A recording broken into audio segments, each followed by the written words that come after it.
Catéchisme de l'Église catholique, la profession de foi, les mystères de la vie publique de Jésus, suite, numéro 543, l'annonce du royaume de Dieu. Tous les hommes sont appelés à entrer dans le royaume. Annoncé d'abord aux enfants d'Israël, ce royaume messianique est destiné à accueillir les hommes de toutes les nations. Pour y accéder, il faut accueillir la parole de Jésus. La parole du Seigneur est en effet comparée à une semence qu'on sème dans un champ. Ceux qui l'écoutent avec foi et sont agrégés au petit royaume du Christ ont accueilli son royaume lui-même. Puis, par sa propre vertu, la semence croît jusqu'au temps de la moisson. Le royaume appartient aux pauvres et aux petits, c'est-à-dire à ceux qui l'ont accueilli avec un cœur humble. Jésus est envoyé pour porter la bonne nouvelle aux pauvres. Luc 4, 18. Il les déclare bienheureux, car le royaume des cieux est à eux. Matthieu chapitre 5, verset 3. C'est aux petits que le Père a daigné révéler ce qui reste caché aux sages et aux habiles. Matthieu 11, 25. Jésus partage la vie des pauvres, de la crèche à la croix. Il connaît la faim, la soif et le dénuement. Plus encore, il s'identifie aux pauvres de toutes sortes et fait de l'amour actif envers eux la condition de l'entrée dans son royaume. Matthieu chapitre 25, versets 31 à 46. Jésus invite les pécheurs à la table du royaume.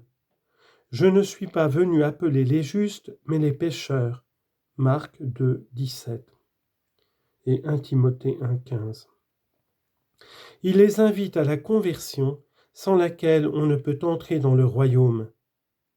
Mais il leur montre en parole et en acte la miséricorde sans borne de son Père pour eux. Confère Luc chapitre 15, versets 11 à 32. Et l'immense joie dans le ciel pour un seul pécheur qui se repent. Luc 15, 7.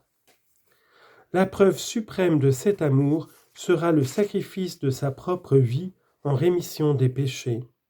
Matthieu chapitre 26, verset 28. Jésus appelle à entrer dans le royaume à travers les paraboles, très typiques de son enseignement. Confère Marc 4, versets 33 et 34. Par elles, il invite au festin du royaume. Matthieu 22. Mais il demande aussi un choix radical. Pour acquérir le royaume, il faut tout donner. Matthieu 13, versets 44 et 45. Les paroles ne suffisent pas, il faut des actes. Matthieu 21, versets 28 à 32. Les paraboles sont comme des miroirs pour l'homme. Accueille-t-il la parole comme un sol dur ou comme une bonne terre? Matthieu 25, 14 à 30. Que fait-il des talents reçus?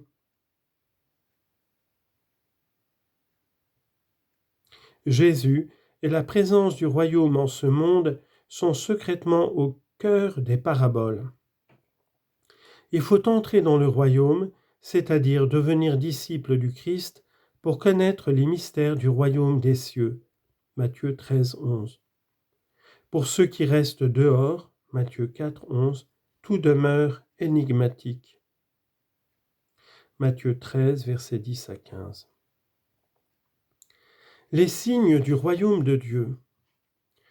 Jésus accompagne ses paroles par de nombreux miracles, prodiges et signes, Acte 2, 22, qui manifestent que le royaume est présent en lui. Ils attestent que Jésus est le Messie annoncé. Luc 7, versets 18 à 23. Les signes accomplis par Jésus témoignent que le Père l'a envoyé. Ils invitent à croire en lui. À ceux qui s'adressent à lui avec foi, il accorde ce qu'ils demandent. Marc 5, versets 25 à 34. et 10, 52. Alors les miracles fortifient la foi en celui qui fait les œuvres de son Père. Il témoigne qu'il est le Fils de Dieu. Jean 10, versets 31 à 38. Mais ils peuvent être aussi occasion de chute. Matthieu 11, 6.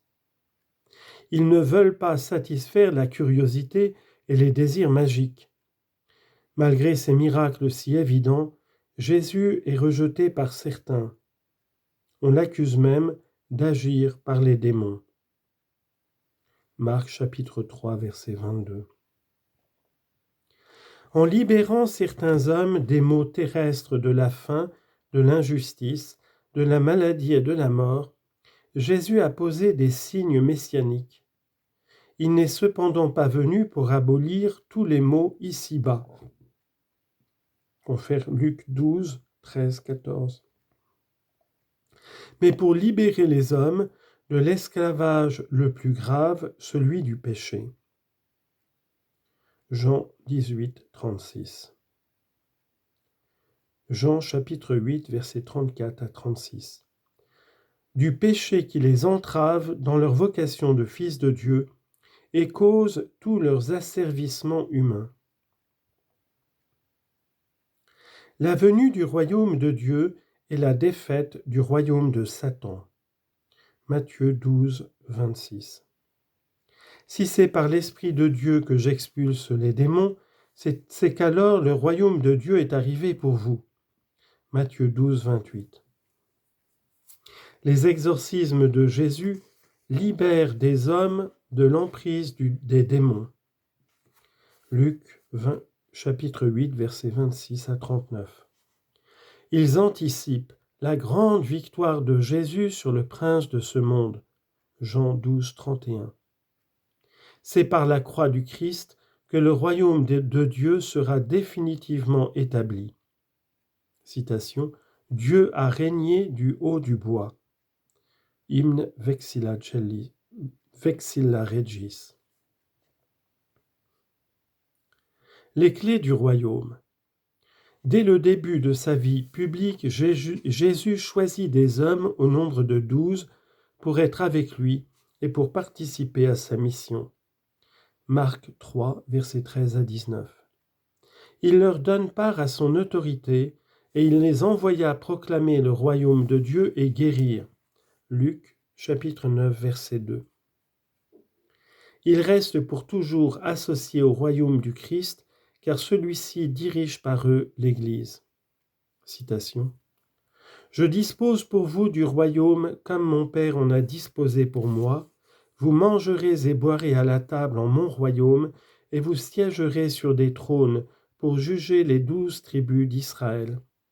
Luc chapitre 22, versets 29 à 30.